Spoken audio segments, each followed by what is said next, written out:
What's going on, everybody? Welcome back to Trash Pumpkin Creative Cards. I'm Trash Pumpkin, and welcome to our channel. We're going to be going into a little bit of a detail today as to something that I found out about GameStop. So stay tuned, check out the video. I hope you like it. Tell me what you don't like in the comments. Tell me what you like in the comments. Let's get into it. Hey, everybody, what's going on? So I wanted to talk about something that happened to me yesterday while I was at my local GameStop and kind of like shed some light as to the ongoing situations that GameStop is having with its employees. Okay.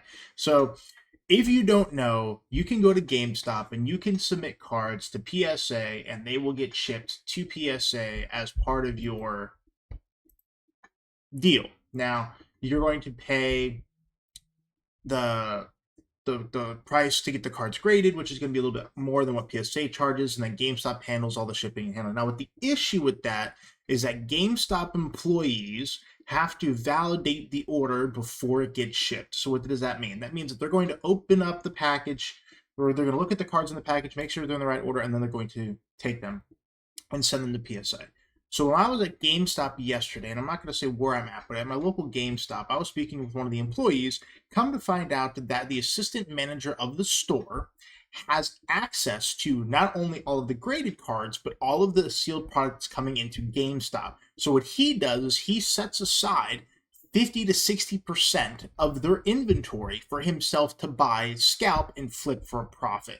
And it's not just him. There's an entire group of them in my area, in my local area, of assistant managers and managers that they take their product out of the store's stock that they're supposed to sell, and they buy it for themselves. They head it in the back, and they don't put it on the shelf, so this way they can get it at that lower price. So they get, not only do they get it at the MSRP price, but they get the employee discount price on top of that, which is 20% off. So they're getting an absolute steal. Then they're taking the cards, flipping them for a profit, and selling them back to their local community for double or triple the price, which I do not think is a good business plan, but GameStop's business choice is GameStop's business choice. Now, what does this have to do with graded cards? So if I wanted to, let's say, for example, sell my card, okay, I would find my local store within a 30-mile radius, and I would find a store that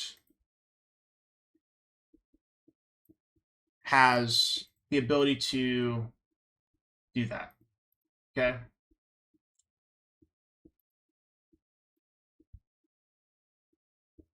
So I would get an estimate, right? And so what to find the stores is to find the most local store. When you find an estimate, I'm going to enter one of my personal cards so you guys can see what that looks like.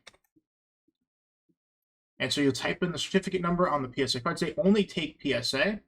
And so essentially what this says is pro members, right? So if you have a pro membership, you'll get 2643 store credit. You'll get 2517 store credit for regular, and then 2379 cash or 2265 cash. So you do get a little bit more store credit if you're trading and you're a pro member. Now, how does this whole process work if I don't have my cards already graded? So how this process works is you would list the cards that you want to get graded, and then you have the option to send it to PSA, and PSA will either say, hey, you can sell it through us on eBay, and then we'll send you back the profits from your sales, or we can ship it back to you or send it to the vault, okay? So now what issues does this rise is if you have a collection of assistant managers and store managers who are hawking off and flipping the raw product, if I'm taking my collection in to get graded, what makes you think that they're not going to take those raw cards from that collection and say it got lost?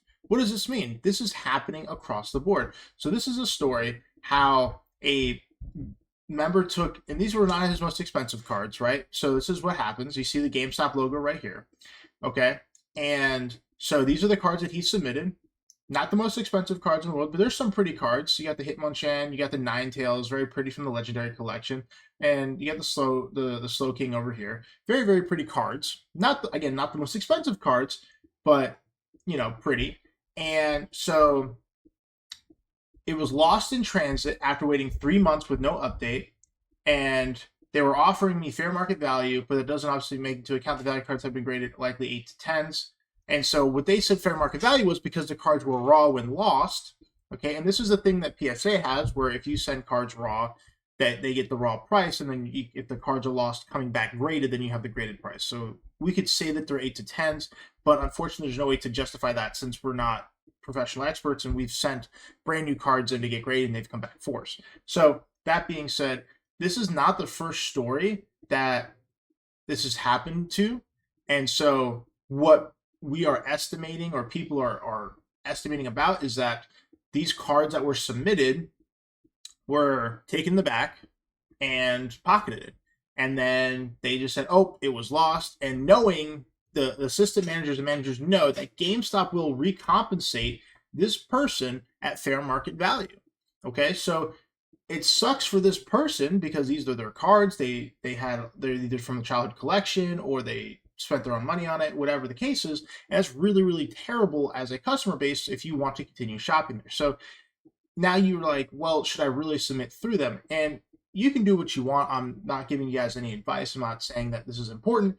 All I'm trying to do is bring like the situation that GameStop has some shady things going on within its own community that makes me hesitant to continue to buy products there. Okay. And so you also have the issues of sealed packs being weighed and all those other things. And so I'm not telling you not to shop at GameStop, but what I am telling you is that you need to be very, very, very, very careful about which stores you buy from. If you decide to grade through PSA, you're more than welcome to grade with us. We do offer very, very good pricing on the prices of cards getting graded. We do it as a group, as a stream conglomerate. So please, if you're interested in that, I'm more than happy to help you guys out with that. But again, this is just a public service announcement, bringing your guys' attention to the ongoing issues with my local GameStop. I'm sure it's happening across the country because Pokemon specifically is running rampant. It's super hot. There's lines lining up at GameStop to buy out, people walking in to literally flip it as they walk out the door. And so I don't think that the situation is going to get any better if they don't put some kind of moderation on that issue. And by moderation, I mean fire all the people doing the stupid stuff so this way they can get better employees to take care of the customers, to give them a better customer base. And so if you also don't know, GameStop is now changing their MSRP price, right? So before it was they had to sell at MSRP. Now they're selling all of their Pokemon stuff at market value, which is double or triple the price. And they're also limiting the pre-orders for Journey to Nowhere, the new Pokemon set coming out, to one per box, one booster box per customer. Even if you pre-ordered multiple, they canceled the rest of the order and only allowed you to purchase one. And so there's a lot of things that GameStop's limiting, and it's just not really looking beneficial if all you're at GameStop for is trading cards to continue that pro membership, because you get the $5 a month, but you're not going to have any cards to buy. So it's, why do you keep it? I'm going to keep mine. That's just because I already paid for it and I have it. And if next year comes to pass where I just don't see it being beneficial to me anymore, then I'll stop. I mean, you do get some halfway decent deals on graded cards when they come out on their market, and you can look at how much they cost, and you do get 5% off. So I mean, that is beneficial in some aspects, but again, that's just food for thought. But that's my take on the current state of GameStop and how it is affecting me in my local area. Hey everybody, thank you so much for checking out our video about the current state of GameStop. I hope everybody enjoyed it. Please don't forget to drop a like, drop a follow, drop a subscribe. Let me know what you guys liked if you like this kind of content. Again, this isn't our normal Trash Pick Thursdays content, but this is something that I wanted to talk about and bring to everybody's attention. And so please, please, please, if you want to continue seeing more content, like, follow, subscribe. We're getting towards our monetization, and I just want to say thank you so much for all the wonderful support, and I hope everybody has a wonderful, fantastic day. Go be the best trash cans that you can be, with all the love in the world. Deuces, y'all.